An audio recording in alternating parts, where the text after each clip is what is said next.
Dear student, this is D.Prabakaran, Assistant Professor of Commerce, St.Joseph's College of Arts and Science, Cuddalore. In this video, we are going to see about the topic holding company's account. We are going to see what is meant by holding company and what are the steps involved in preparation of holding company that we are going to discuss in this particular video. Holding company is one of the important chapter in corporate accounting too. Here, holding company is nothing but a company which acquire the majority of the share from the another company. A company which acquired the majority of the share is known as a holding company. From whom the share has been acquired is known as subsidiary company. We are going to see the meaning of holding company. Meaning, a holding company is one which control one or more other companies by means of holding majority of the share. Here, the majority of the share means the majority should be minimum 51%. The holding company that should acquire minimum 51% of the share from the subsidiary company. Then only it will be treated as a holding company. So the remaining shares held by the subsidiary company may be 49%. Then, controlling the composition of the board of directors. Once the holding company acquired the majority of the share from the subsidiary company, automatically the subsidiary company come under the control of the holding company by means of getting more number of voting rights. Here the holding company that will determine the board of directors of the subsidiary company. Then third one, controlling a holding company with subsidiaries. Then definition of holding company. According to section 4, subsection 4 of the Companies Act, a company shall be deemed to be a holding company of another if but only if that other is a subsidiary. Then we are moving to see what are the different steps involved in the preparation of the consolidated balance sheet. In the holding company account, we are going to prepare the consolidated balance sheet. The balance sheet of the holding company, a balance sheet of the subsidiary company. These two balance sheets are combined together and we are going to prepare the consolidated balance sheet. In order to prepare the consolidated balance sheet, the following steps are necessary. The steps that is needed to prepare: the first one, the calculation of holding and minority ratio. Step number 2, calculation of capital profit. Step number 3, calculation of revenue profit. Step number 4, calculation of cost of control, and step number 5, calculation of minority interest. These 5 steps are basic in order to prepare the consolidated balance sheet. We are going to see the steps in one by one order. The first one, the step number 1, calculation of holding and minority ratio. Here we are going to calculate the holding and minority ratio. For an example, we assume that H Limited, there are two companies, namely H Limited and S Limited. Here, the H Limited which acquire the majority of the share, which means there are 1000 share in S Limited. Out of 1000 share, the H Limited is acquiring 800 share.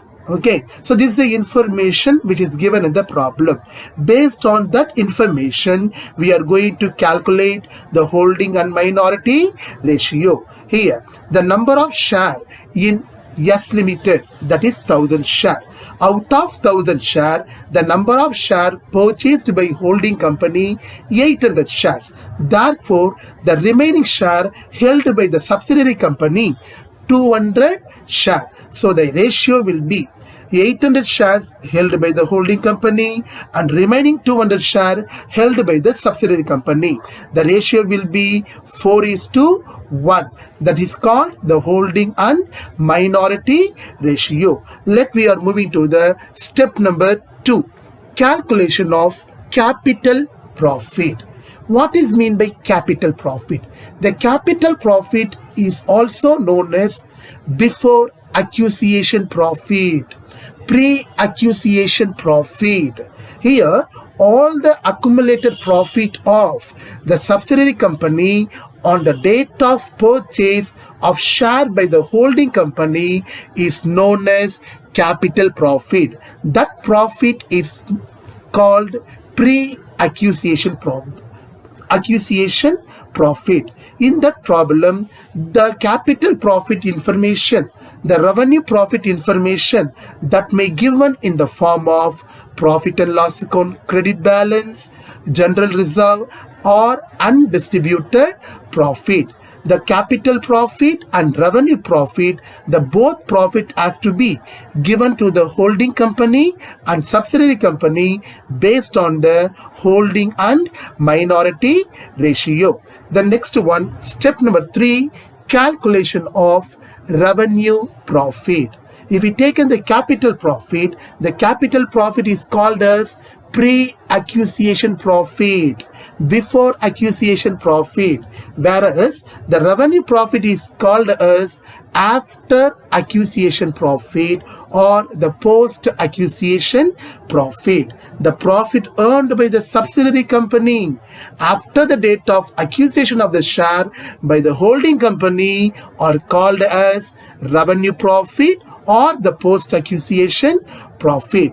I already told you these two profit have to be given to the holding company and subsidiary company based on the holding and minority ratio. Then moving to the step number 4, calculation of cost of control.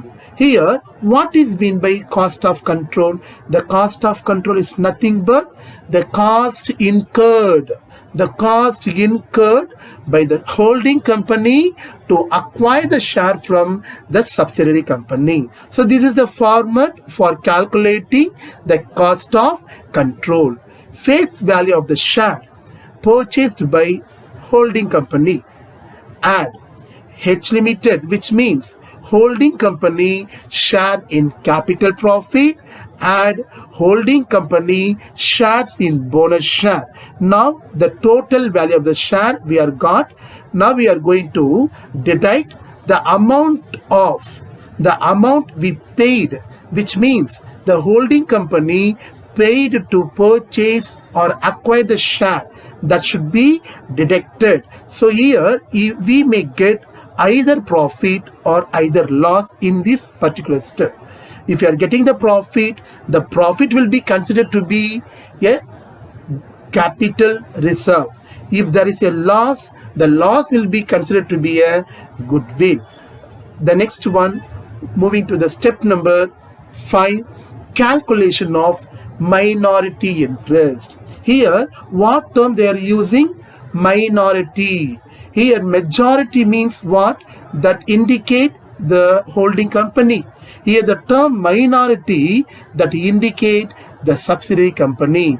Why? Because the majority of the share is acquired by the holding company. The remaining rest of the share, the minority only held by the subsidiary company. So in this particular step, we are going to calculate the minority interest. The format of the minority interest followed. Face value of the share held by the subsidiary company.